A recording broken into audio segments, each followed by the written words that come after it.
Well, good afternoon, everyone. It's 3:32, and I want to make sure that we respect everyone's time, and I know we also have a jam-packed agenda. So I want to make sure that Dr. Lawrence has time to get through all of the amazing work here. So first, thank you all for joining us today, this afternoon, and I'm excited for this session. And what I want to start the session with off is by saying the importance of a term I think a lot of us use. And I want to make sure we understand the complexity of it, and that's intersectionality. And, we know that our students don't show up to us as just one specific type of identity. They definitely don't operate and don't go about and show up in the world, in a vacuum. And I want to make sure that when we talk about intersectionality today, that it's true for multiple identities to be apparent and to be out in the open all at once. And when we miss the opportunity of seeing how those different identities intersect and make up the wonderful, complexity that is our students, we miss an opportunity to provide strategies, solutions, experiences that are most appropriate and most contextualized for their needs. And the term intersectionality actually comes from Kimberly Crenshaw, and I suggest you to look her up if you can. She's a law professor and lawyer, and she coined that term a long time ago, and I just wanted to make sure that I give her that definite credit. And the last piece that I'll mention today is typically when we get started, we talk about norms, and I'll copy and paste into the chat box here our circle of trust touchstones, just because we want to make sure we stay grounded in what we're doing today and something that's pushing us in our own adult development and our own adult learning. And while it's not one of the norms, I'm going to attach it to one of them, and that's know that it's possible, and it's okay if you don't have an answer. It's okay if you're uncertain about something, but know that whatever you're engaging in today, that it's possible that you'll walk away with something and you'll continue to learn more, or you'll feel affirmed and you'll continue to do what you're doing best for your kids. So I'm going to turn over to Tamika, who's going to introduce our guest for today. Thank you, Shirley. Thank you all again for joining us today for our learning community on collecting and organizing data. During our last session on understanding data, we provided a lot of content on data theory. Mainly, we discussed how to develop a focus question and provided descriptions on the 4 types of data: student learning data, demographic data, perception data, and school processes data. Today, rather than discussing theory, we'll be putting collecting and understanding data into practice. Namely,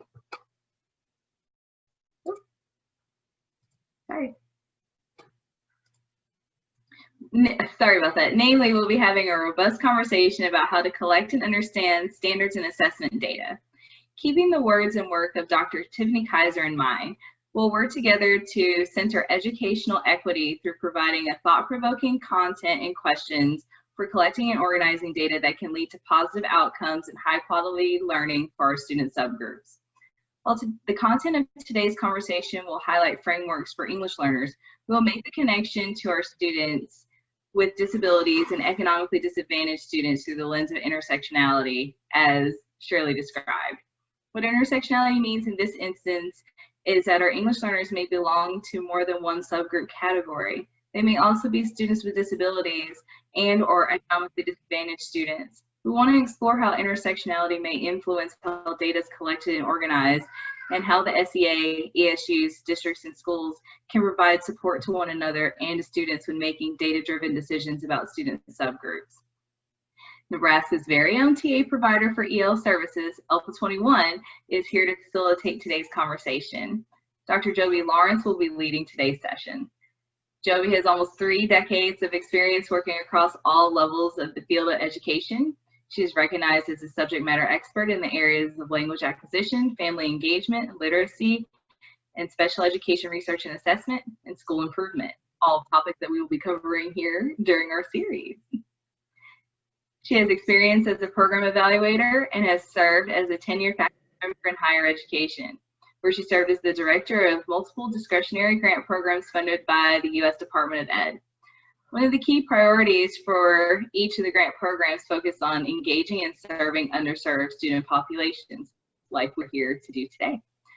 From her early career at the local level as a classroom teacher to serving as a Title III director at a state education agency, to her role at the national level as a senior researcher for NCELA and the Member Services Outreach Manager for ELPA 21, she has been able to support a focus on meeting the needs of underserved student populations.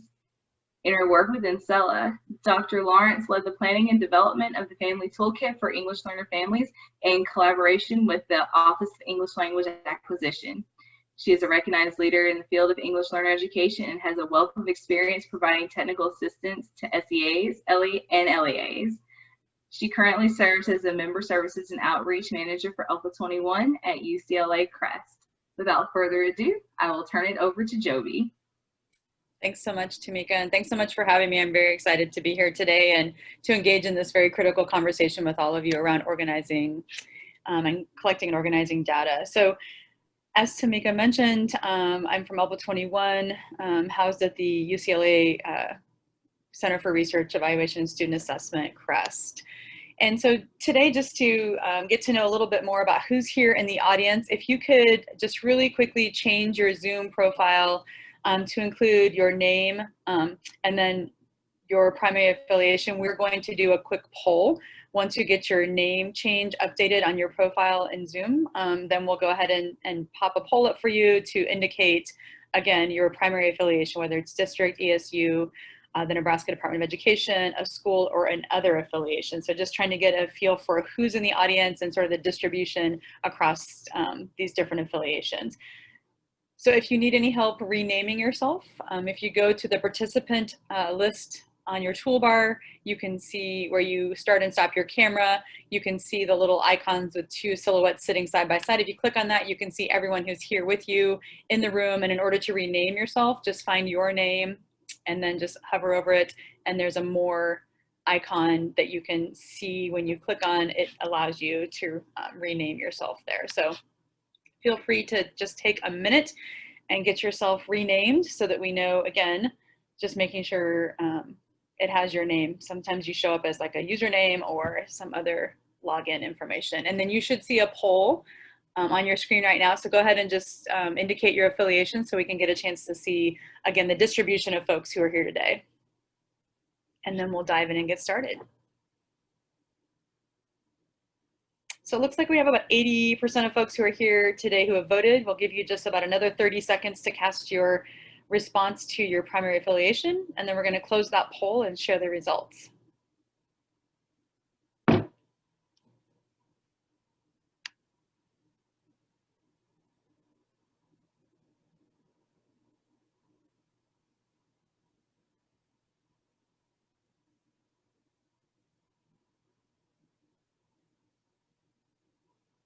All right, let's go ahead and close the poll. We've got 96% of folks have voted. Sharing the results, everyone should see that we have about 58% of our participants here today are from the ESU. You can see about 20% are Nebraska Department of Education, staff members, and then a sprinkling of district, school, and others. So welcome everyone. It's great, again, just to see the representation of our audience today and to know that you're bringing a variety of perspectives to today's conversation. So it'll be great as we go into our breakout rooms to know that we do have some folks from different areas of the educational spectrum to contribute a variety of perspectives.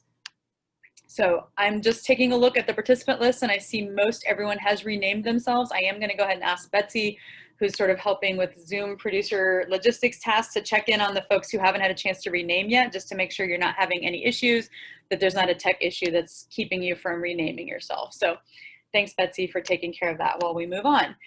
So we're going to just take a quick minute and kind of talk about what we hope to accomplish today. As Shirley mentioned, we are focused on intersectionality in terms of the fact that we're going to take a deep dive into English learner data from the lens of both the English language proficiency standards and the ELA standards. But we want to recognize that our English learners, again, also represent students with disabilities. Potentially, there are English learners who also are from economically disadvantaged backgrounds.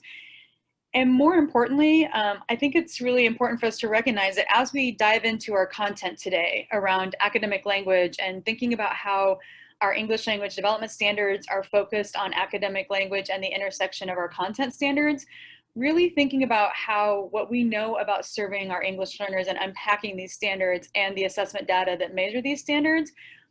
When we start thinking about how many of our students really need support with academic language, it's much broader than English learners. So as we think about the work we're doing today, what we talk about in terms of English learners will impact a number of your students who are also potentially struggling with academic language and who need that additional language support in order to be successful in their content areas. So keep in mind, as we're connecting the dots today, even though we are, taking that EL lens to our work today, please continue to think about it in a much bigger picture and connect the dots for the work you do on a daily basis with all of your student subgroups who may also need additional scaffolding and support. So how are we going to accomplish this big goal of intersectionality and this deep dive into the standards and assessment data? So we have 3 key objectives for our time together today. First and foremost, we want to make sure that you are familiar with the English language proficiency standards, and you also are aware of the intersectionality between the ELA standards and those ELP standards, and then how that intersectionality starts to apply to working with English learners specifically, and potentially who are also economically disadvantaged and English learners with disabilities. We also want to make sure that you know how to use the ELP screener and summative assessment data, as well as your ELA summative assessments, to best support English learners and potentially other students who may need support around academic language. And then last but not least, we want to make sure that you can apply today's learning through an intersession activity where fictitious student profiles are going to be examined. So we want to take everything you learned today and ask you to apply it to a student profile and answer some questions about fictitious students who may actually sound a lot like students that you've worked with in the past, even though they are actually fictitious profiles. So just to get us started today, break the ice a bit, I want you to take about 1 minute and either on a sticky note or a piece of scratch paper, or if you're using a tablet or a mobile device, you can use your notes app. What do you hope to gain from today's session? So thinking about those 3 objectives, and then hearing what Shirley introduced in terms of the intersectionality, what do you hope to take away from today's session? So I'll give you 1 minute just to kind of think and reflect, and then jot down your goal, your individual goal for today's session, and then keep that with you because we're going to use it for the next activity, which is going to be our first breakout.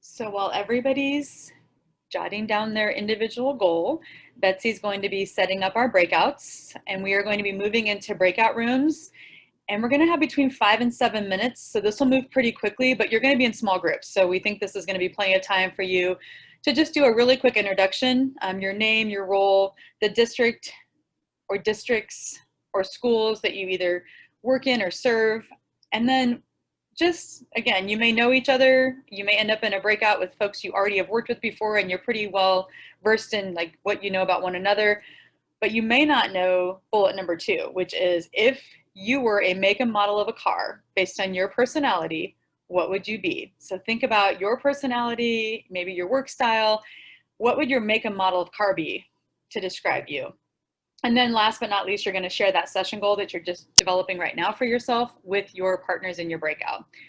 So before we get going into our breakout, before you see your invitation to join your breakout room, I want to just really quickly ask you, when you get into your room, we have 2 cooperative learning roles that need to be identified right out the gate, and these will be used throughout our breakouts today. You need to have a timekeeper. The role of a timekeeper is to obviously keep track of time. You're going to be watching. We've got 5 to 7 minutes. If it looks like we're all done in 5 minutes, we're going to come back in 5. If folks are still trying to get through their introductions and share out, we'll give you 7 minutes, but at 7 minutes, we do have a hard stop. So I'll be floating around, just kind of checking in to make sure I can gauge where folks are at. But you are the timekeeper, and if you are, volunteering for that role, you're also going to make sure everyone gets a chance to talk. So don't let any one person, go over, 1.5 minutes to 2 minutes of introduction, because otherwise folks are not going to all get a chance. So you're the timekeeper. You have a very important role to make sure everyone gets a chance to share and that you're watching the time. You also need to have someone volunteer to be a reporter/recorder. This person's just going to take very brief notes. It doesn't need to be detailed. You're just taking some summary notes because your job when you come back is going to be to chat to everyone when we get back the most interesting make and model of car that came out of your group. Okay, so you're going to be the reporter that's going to report out for your group. All right, so that being said, Betsy, would you please go ahead and invite everyone to their breakout? And then once you see the invitation pop up, please accept your invitation to join. And that will move you to your room. And then we'll see you back here in 5 to 7. All right, welcome back everyone. It looks like everyone has been transported back to the main room. Apologize if you didn't get all the way through your share outs. I know some groups finished up and some were still trying to finish up when the timer went off. So I apologize if you didn't get a chance to get all the way through all of your team members. If you were the reporter though for your team, if you were the volunteer who said you'll take that role, go ahead and in the chat feature, please go ahead and do a really quick note about the most interesting vehicle that came up in your conversation in your room. So only the reporters, so just the reporters will just report on behalf of their team. What was the most interesting make and model of vehicle that came up in your team? And I'll be watching and just call out a couple real quick before we move on.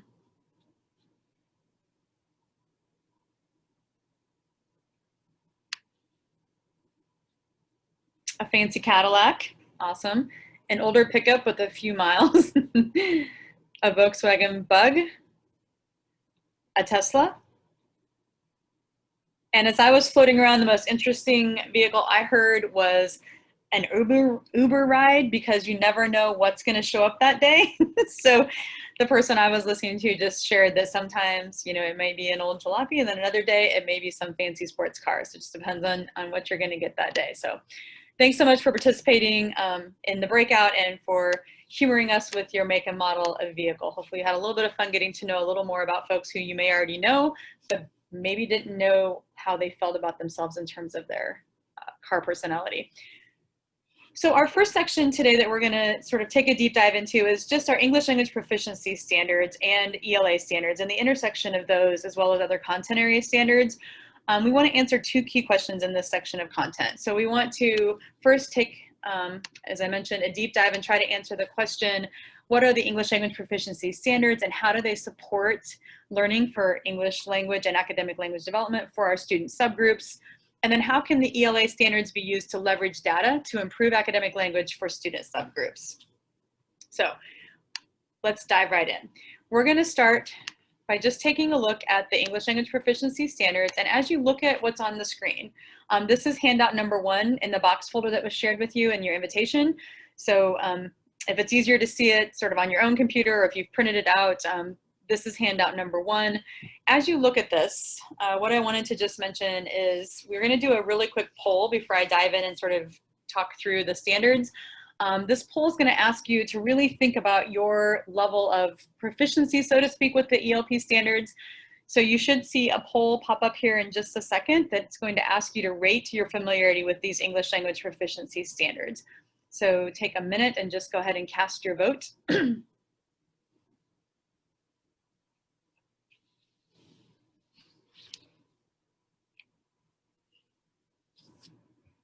We've got about 75% of attendees that have voted.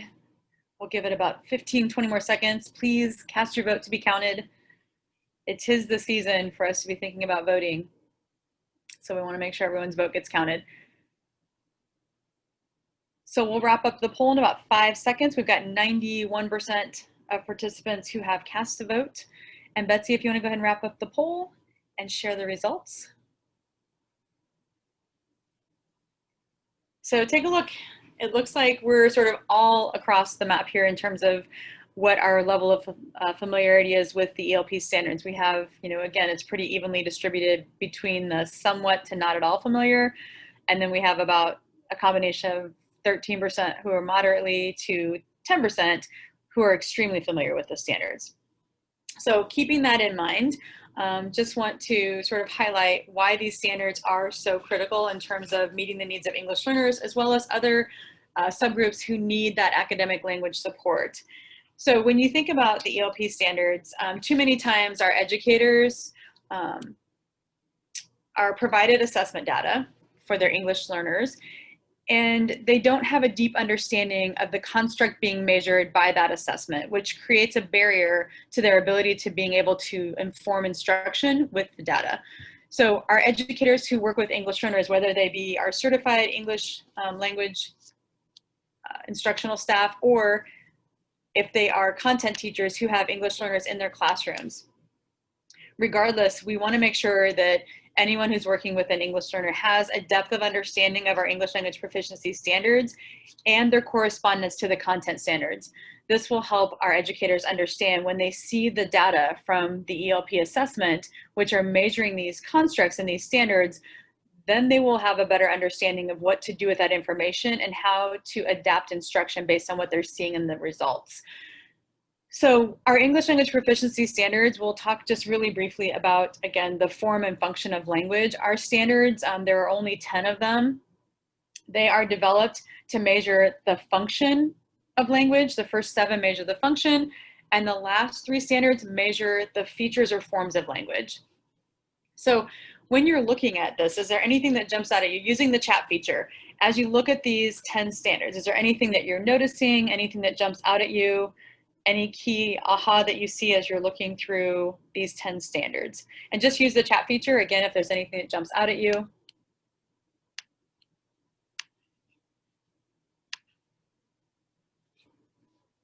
Because what I hope you're noticing, at least some of you maybe are noticing, is just how our standards for English language proficiency are very much aligned to the types of critical thinking that we expect of our students. And someone noticed Bloom's taxonomy. You see a lot of references to analyzing, being able to critique, support an argument. So all of those descriptors are things that you may not necessarily think about in terms of language. You might be thinking more of language standards related to these last 3, which are about form of the features and forms of the language, like grammar, speech and text, the 4 domains of language. So just wanting to point out that our ELP standards have gone through a fairly major shift in terms of their focus on academic language, not simply the features and forms of the English language. So as we take a look at what that means, I wanted to share with you briefly the paradigm shift. So as we just mentioned, the standards have taken a pretty significant shift from our old standards, which were just really looking at simplified text and activities, to being more intellectually challenging, promoting access to grade level texts with language scaffolds for deeper learning. So now, instead of just being focused on learning language and gaining proficiency in the English language, we're looking at being able to use language to continue to master rigorous subject area content while at the same time learning language.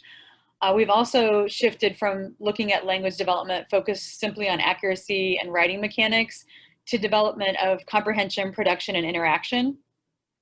And then last but not least, shifting our focus from thinking about our ELP standards as sort of junior to or a precursor to the ELA standards, and really seeing them as an intersection of rigorous standards that correspond with our college and career readiness standards to support our English learners' academic language development while they're still obviously being expected to participate in rigorous grade level content.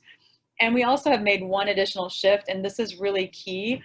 There used to be a notion, and you might still hear this or see this or feel this in your work with educators and districts and students, that the English language proficiency standards are the English language development teachers' responsibility. They're not the responsibility of content teachers or others who are supporting English learners. That's hopefully starting to change. We've been trying to make a major mindset shift in terms of anyone who works with ELs and is expected to support them in the classroom should be aware of and understand and be able to work with the ELP standards, and then also know what the constructs are that are being measured with our assessment. So that being said, we're going to take just a really quick few minutes to look at how these intersections between our ELA standards and our ELP standards, how those intersections look in practice. So you have 2 handouts. Handout 1, we just took a look at, was the ELP standards. And then you have a handout number 2, which is the correspondence convergence to the Nebraska content standards.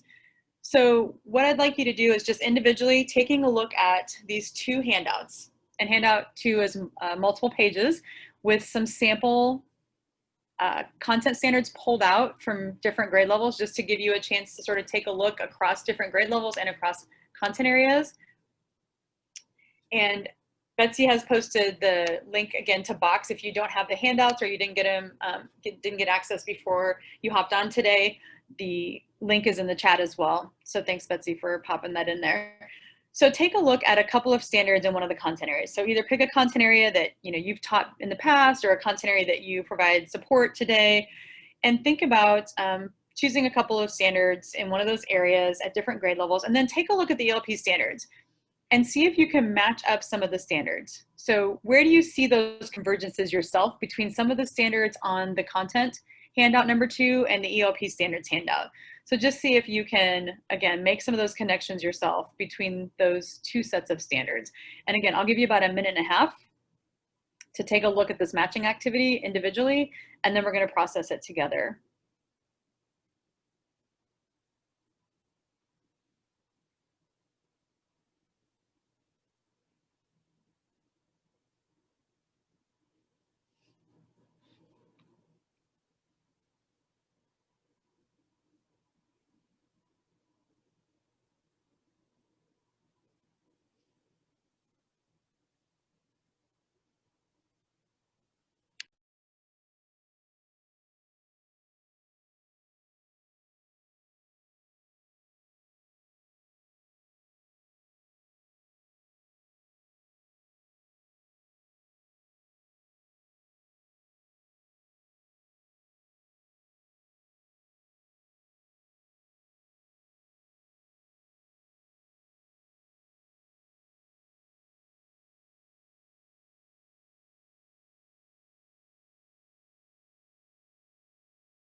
Okay, you got about 30 seconds more. And again, this is not meant to be, sort of an all-encompassing activity where you get through all the standards and match them one-to-one. So it's just really meant to sort of get you into both these documents and thinking about the cross-section and alignment between the ELP standards and the content area standards in Nebraska.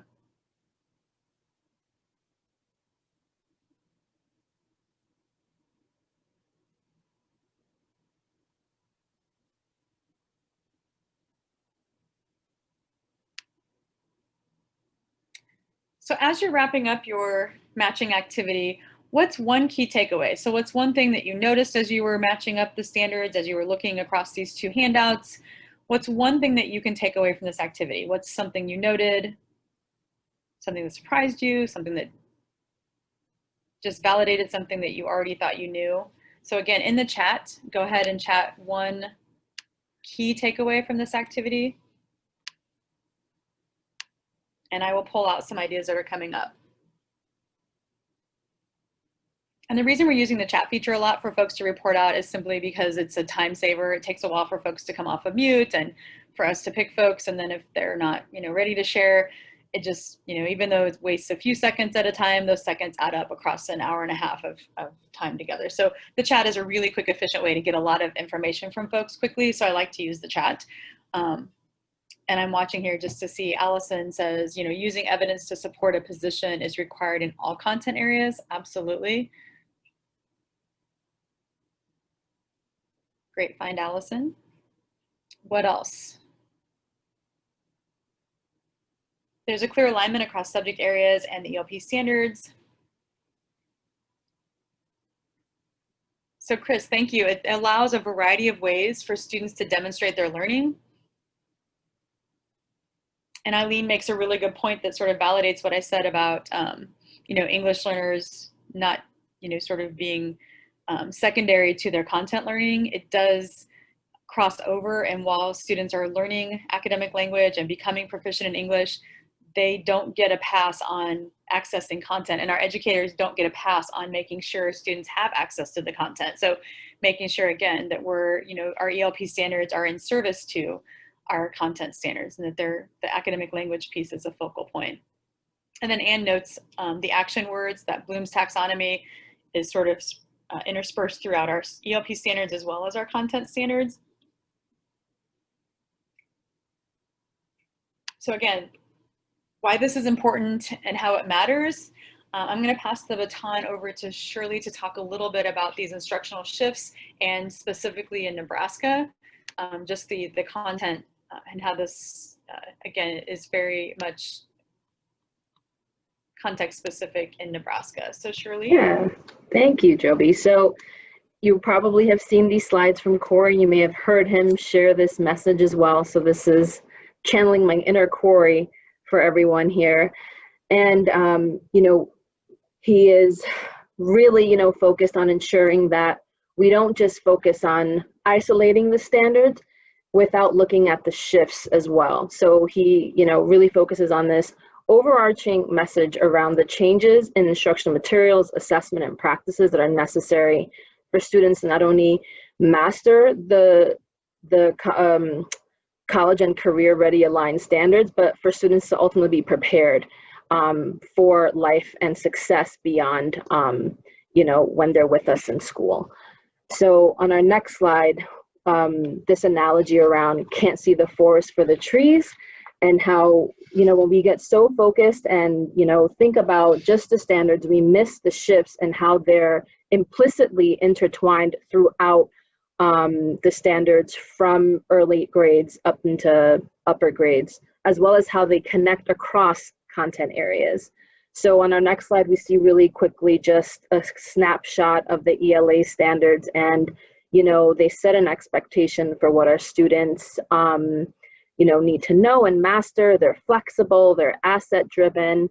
And I appreciate the quote that the planning team added here around standards being an end and the curriculum being the means, because it really helps us to determine, you know, the materials that we use also play a pivotal role in how we support our students in mastering that content and mastering the standards. And then lastly, specifically with literacy, the shifts is really calling out the complexity and having students, you know, engage in multiple experiences and multiple opportunities with complex text and that academic language, citing that evidence and speaking that evidence and grounding it in both, you know, literary and formal text. And then lastly, that knowledge, building it through content-rich nonfiction text. So this was just a quick way to kind of resurface and underscore the shifts and the connections to the ELA standards here in our state. Thanks so much, Shirley. So similar to our dive into the ELP standards, just wanting to get a quick pulse on where folks on today's community practice land with your familiarity with and deep knowledge and expertise around the ELA standards. We have one more poll here. We want to just pop up a poll to see where you are with your familiarity with the ELA standards. So just take a minute and let us know where you're at here so we can kind of see.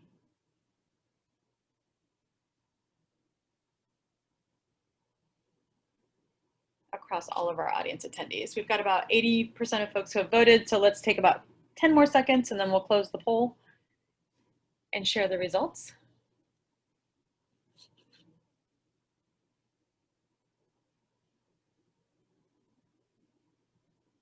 All right, thanks, Betsy. So take a look here. Again, this may not be surprising to you all, but more of you are familiar with the ELA standards than you were with the ELP standards. We still have some folks, again, who maybe haven't spent a lot of time in their career in the ELA standards and unpacking those, but we definitely have a higher level of familiarity with the ELA standards than we do the ELP standards. Again, I don't know that that necessarily shocks anyone because we, you know, again, there's been sort of a perception in the field that if you're not the English language development teacher, you're not certified in English language, you know, development, that it's not necessarily your job or your responsibility to be steeped in the ELP standards. So I'm not surprised to see that, you know, there's that sort of discrepancy between the familiarity between the two sets of standards. But we want to address that in our work with educators so that we start to close that gap.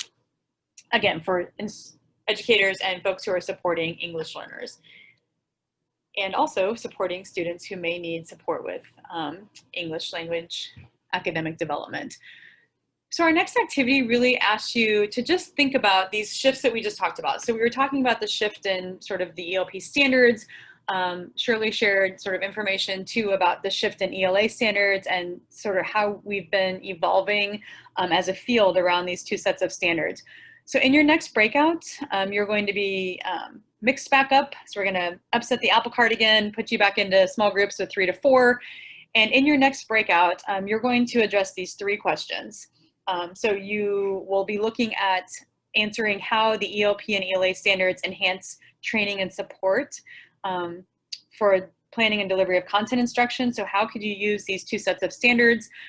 What about the data that's being collected related to the ELP and ELA standard implementation? Again, thinking back to your last COP, the 4 types of data. So think about those 4 types of data and where do the ELP and ELA standards data collection fall into those 4 types of data? And then what school processes are in place to support English development in your economically disadvantaged students, since there are not specific standards developed to address this subpopulation.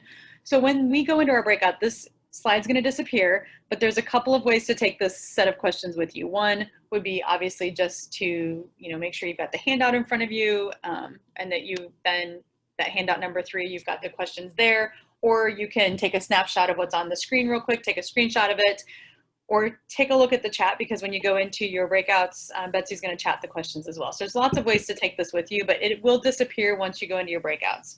So we're going to give you 10 minutes in this breakout. It's going to move really quickly. It sounds like a lot of time, but you've got 3 questions to answer, and they're very meaty questions.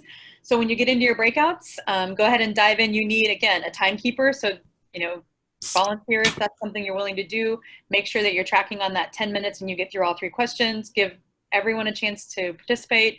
Make sure you're calling out everyone's voice. And then if you are the reporter, you're going to be responsible for just bringing back kind of a summary, a really brief, 2 to 3 sentence summary of your conversation in your room. So you need 2 roles assigned, a timekeeper and a recorder/reporter, and then just dive in and start talking about these questions. And we have 10 minutes, okay? So you should see an invitation to join your breakout. Go ahead and click join, and I'll see you back here in 10 minutes in the main room. Welcome back. It looks like folks are slowly showing back up in the main room. So we'll give your colleagues another few seconds to be brought back to the main room from their breakout, and then we'll dive right back in.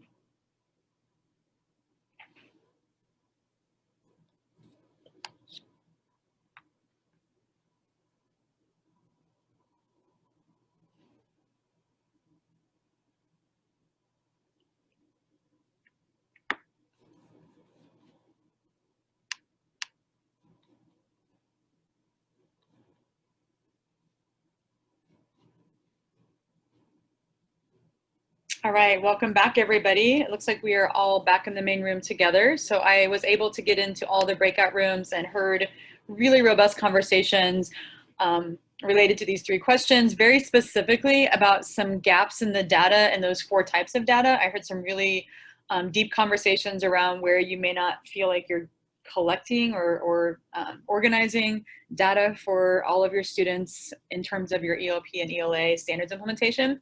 So if you are the reporter, so the person who volunteered in your group to share a brief summary, again, just a couple sentences about what your group talked about. So specifically in the chat, if you could just type up, if you are the reporter, your summary, because this gives us a chance to hear from all of our groups pretty quickly and efficiently, but it also gives you a chance, if you weren't in another breakout room, to learn from the other group's conversation that you did not get a chance to participate in. So it gives you a window into all the other breakouts that you weren't in.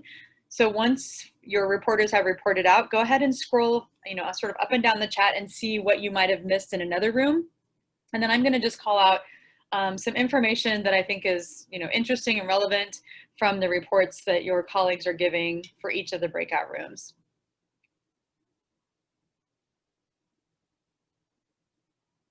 Again, one of the key takeaways that I heard sort of across multiple breakout rooms was your conversation around the 4 types of data. The fact that you're, collecting some demographic data for your English learners, but that may not be well disseminated across all the educators that work with the English learners. You may or may not know if English learners have any other subgroup distinctions like disability, or whether they're economically disadvantaged. So I was hearing a lot about gaps in the data that's being collected and shared. So maybe the data is collected but not being widely shared, which leaves a lot of your educators without the information they need to be able to sort of work through that process data, which is, the curriculum and the types of ways that they're going to address individual student needs or the collective needs of students in their classroom. So that really jumped out at me as a very important part of the conversations you guys are having in your breakout rooms. And so if you're looking at some of the reports, I really appreciate all of the reporters taking some time to give us a quick summary. Teachers can see connections among content areas and the standards. I think having standards guide the data collection and setting targets for instruction. Professional learning and professional development came up. I heard a pretty rich conversation around this driving the PD, so making sure you've got enough data to know where you should head next with your professional development. And then there was a discussion centered around the need for an understanding of how the ELP standards, types of data that may be collected, and then unpacking question number 3. So what school processes are in place? My apologies, when I move my mouse, sometimes it wants to go back or forward. So again, take a minute just to take a look at the chat and see all of the summaries. I pulled out a few really what I thought were key elements that came out of the conversations from your reports, as well as my own participation and sort of observation of the breakouts. But we want to move on into the type of data that might be collected around your ELP and content assessments, and thinking about, again, what's the purpose of collecting that data? How do you organize it? And then how do you use that data? So thinking about really just collecting and organizing data around the ELP and content area assessments. So in terms of your ELP assessments, your English language proficiency assessments are used to measure students' basic skills in 4 domains. So the 4 domains of language are reading, writing, speaking, and listening. And so our assessment is used to measure those 10 standards across these 4 domains. They do have 2 main purposes. We have the purpose of identifying and placing our English learners for programs. And we also have the requirement to track our annual progress and growth of our English learners.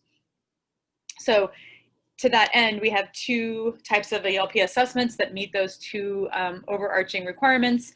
We have an ALPA 21 screener. So this assessment is used to meet that first purpose, which is identifying our English learners. So which of our students actually are English learners and are eligible for EL services.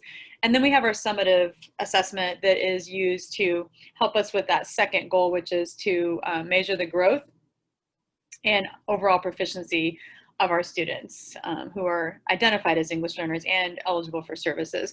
So our summative is given annually. It helps us track the progress and growth of the 4 domains. On our summative, students get 4 separate domain scores. So you can see, again, not just an overall score in terms of their proficiency in English, but you can see how they're growing across each of the 4 domains. So you've got a reading score, a writing score, a listening, and a speaking score. And this assessment is also potentially being used for exiting the program. So this is a very high stakes, assessment process, because our students, have some high stakes decisions that are made about our English learners, and it definitely requires these assessments and the data from these assessments in order to make those decisions. So one thing that has been missing from our suite of ELP assessments has been a very specific assessment targeted for our students with the most significant cognitive disabilities who are also English learners. So ALPA 21 is really excited to announce that we were funded in 2019, just last fall. We were awarded the CGSA program by the U.S. Department of Education, roughly $8 million to help us develop an alternate summative assessment for our English learners with the most significant cognitive disabilities. This was an application that was proposed by the state of Iowa, and we had 10 partner states. And then our UCLA CREST team is our project management partner. So our period of performance for this grant is October of 2019 through September of 2023 with 3 overarching goals. Our goal is to develop that alternate summative assessment of English language proficiency. And the great news is this assessment is going to be based on alternate performance expectations for English language development to be administered with our students who have the most significant cognitive disabilities. Up until this grant award, we did not have an adequate measure of language for our students with the most significant cognitive disabilities, who are also English learners.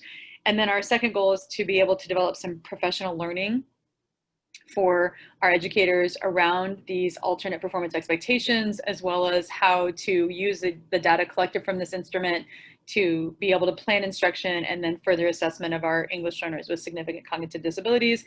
And then we want to obviously launch a sustainability program to maintain our assessment and practices after grant funding expires. So this is, again, this is a really exciting time, just because we have had a group of our English learners who have not had the data that we've needed to be able to provide the type of instruction that these students deserve. So we've done the best we can without data that's, again, relevant to this population. So very soon Nebraska will have access to this alternate assessment. So stay tuned. We're in the process. Again, we just got the award and we're working really hard to begin the phases of developing of the assessment. So I know when we are ready, we'll have opportunities for Nebraska educators to be part of the pilot testing and field testing and standard setting. So you'll get a chance potentially to be part of the development of the assessment.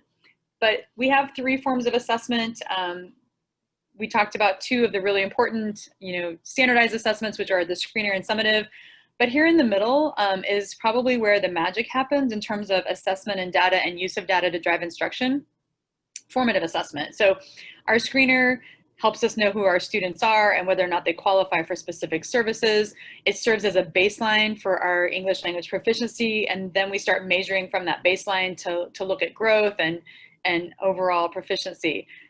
And then on the other end of the spectrum is our summative. It tells you what your students have learned annually. It helps you determine if a student can be exited from a program, and this is information that's reported to the public under our Every Student Succeeds Act, so it's also used for accountability. But again, here in the middle is formative assessment. So what happens between the screener and the summative? Hopefully, formative assessment practices are happening in the classroom, and educators are being able to pinpoint what students know and need to know over the course of, lesson to lesson, day to day, unit to unit. Many times these are designed and administered by the teachers.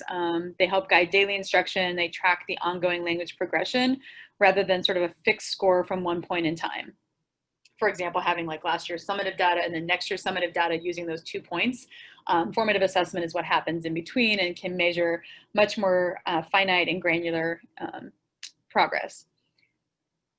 So in terms of your ELA assessment, I'm going to pass the mic back to Shirley. She's going to talk just briefly about your student-centered assessment system in Nebraska. Yeah, thanks. So I wanted to situate the fact that what Joby just described really is a part of a larger assessment system. And while I think for many of us, we've positioned NSCAS kind of just as a summative assessment, it really is designed to be a student-centered assessment system that really encompasses these 4 components around formative assessment, interim, summative, and professional learning. So it's to really take a more holistic view of student learning and the decisions that we have to make when we're in the classroom. Also to ensure that we're preparing our students for success with post-secondary life, career, and civic, so ensuring that voting piece, right? And then, we mentioned that it's guided by the 6 tenets, but we also provide the 6 tenets here to make sure that there's that alignment between the 6 tenets of AQuest and what we're doing in our schools and in our districts from day to day. So I'll turn it back over to Joby. Thanks, Shirley. So now we want to just take, oops.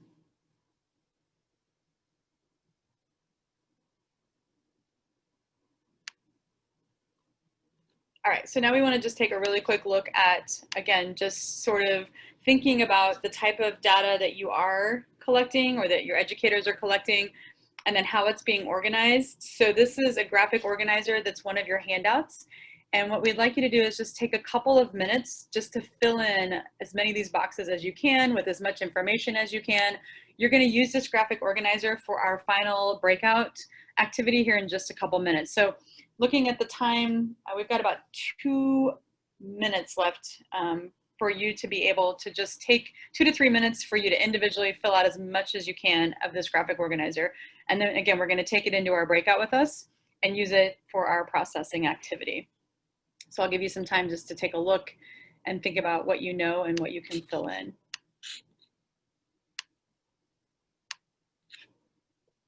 So again, it lists the type of assessments, which we've already talked about, these 3 types of assessments, but thinking about screeners, what are the screeners that you're currently using in Nebraska? How do you use the data from your screeners? What are the formative assessment practices or processes or frameworks you're currently using in Nebraska? How do you use that data? And then summative assessments. What are you using in terms of summative assessments? And then how are the summative assessment data being used? So again, just a couple minutes, 2 to 3 minutes for you to individually work on this graphic organizer, and then we'll come together as a team again.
Okay, we've got about 1 more minute, so 60 more seconds for you to spend on your individual thinking and reflecting. And then we're going to come back together, and Betsy's going to be putting us back into some breakout rooms in small groups of, again, 3 to 4 people, potentially different people than you've worked with in your last 2 breakouts. So don't be surprised if you see some new folks in your next breakout room. But go ahead and wrap up your individual processing here in about 15 more seconds, and then you should see an invitation to a breakout. And in this breakout, you are going to be using handout number 5 to really pull together continuous school improvement, thinking about this data analysis for continuous school improvement, thinking about what you know in terms of how the ELP assessment might fit into your continuous improvement framework, and then what additional information you might need about your English learners in general, or specifically, what else do you need to know about your students with disabilities and economically disadvantaged students in order to be able to apply this information to your continuous school improvement framework? And then how do you know if what you're doing for English learners is working? So what data are you collecting to tell you if what's happening, the interventions that you're implementing, the instruction and curriculum you're implementing, how do you know if it's working for your English learners? And then the same thing for your students with disabilities, as well as your economically disadvantaged students. So you are going to need a timekeeper and a reporter again, same thing as last time. This slide's going to disappear, so hopefully you've got the handout in front of you. If not, take a quick screenshot because there's a lot of information that you're going to be discussing. I'm looking at the time, and we're going to go ahead and allow 7 minutes for this. It's going to move quickly just because, again, we need some time to wrap up and come back together. So you're going to have 7 minutes. Just make sure if you're the timekeeper, you're moving pretty quickly through this. There will be time potentially, for you to discuss after today and to keep the dialogue going around this conversation in your agencies and your schools and districts. But for today, we've got 7 minutes.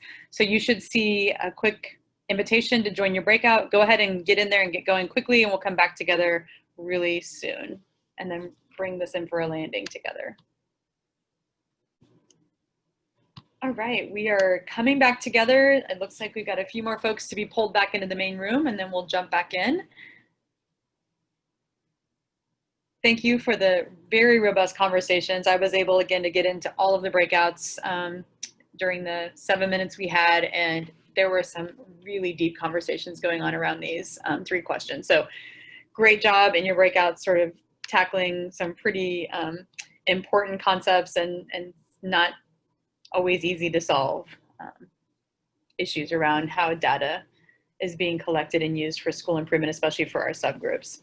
So if you were the reporter or the scribe, as Tamika called it, go ahead and just in the chat feature, do a quick summary of your conversations. So what were some big ahas that came out of your conversations together? Just quickly summarize what happened in your room so that folks who weren't able to be in with you can still sort of have access to the great work you did as you processed together as a team around these questions. And I'll be watching, calling out some things that jump out at me in the chat. A couple of things that I did take note of as I was floating around into your rooms while your scribes and your reporters are typing up their summaries was just around, again, sort of this idea that we have had a pretty major shift in our standards, both our ELA and ELP standards.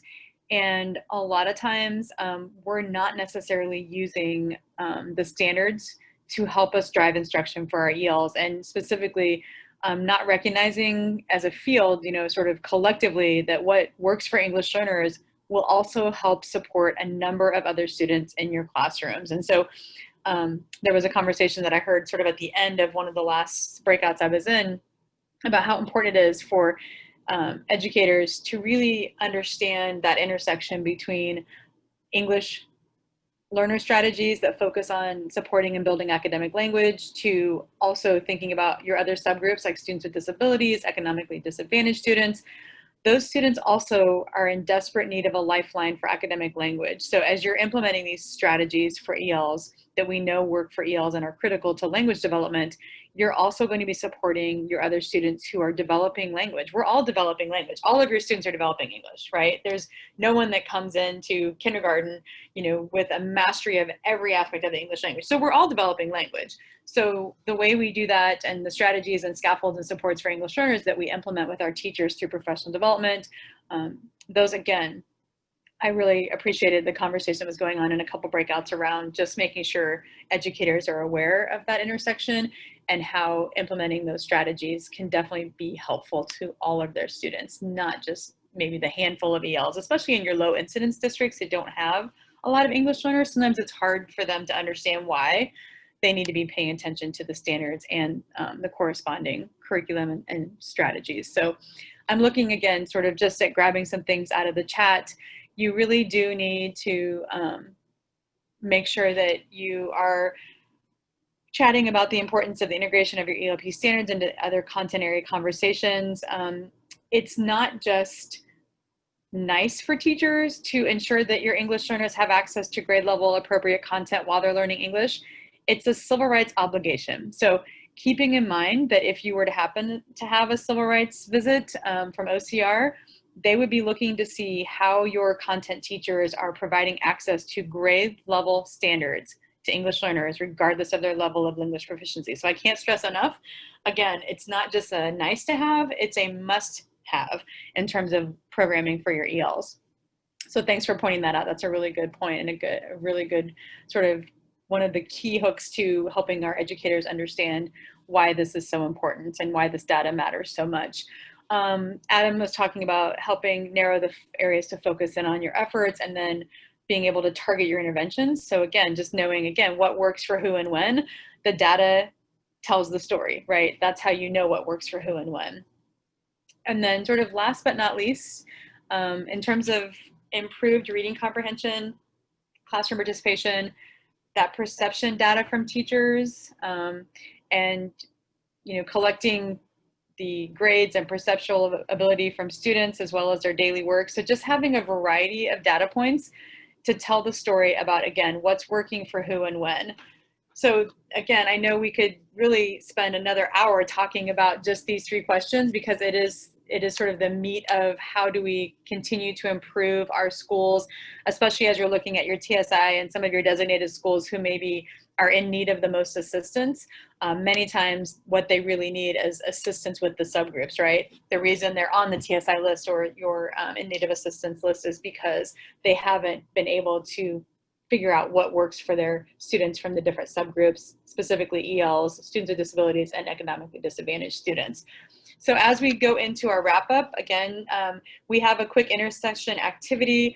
This will be sent out to you. There'll be another link that you'll be able to access this activity in the box folder. It's a separate link from the handouts, but you'll have access to this after today's session. This is a great activity for you to take everything you learned today and apply it to an individual student. So you will, and thanks Betsy, she just posted the link inbox in the chat as well. So you'll find 7 student profiles.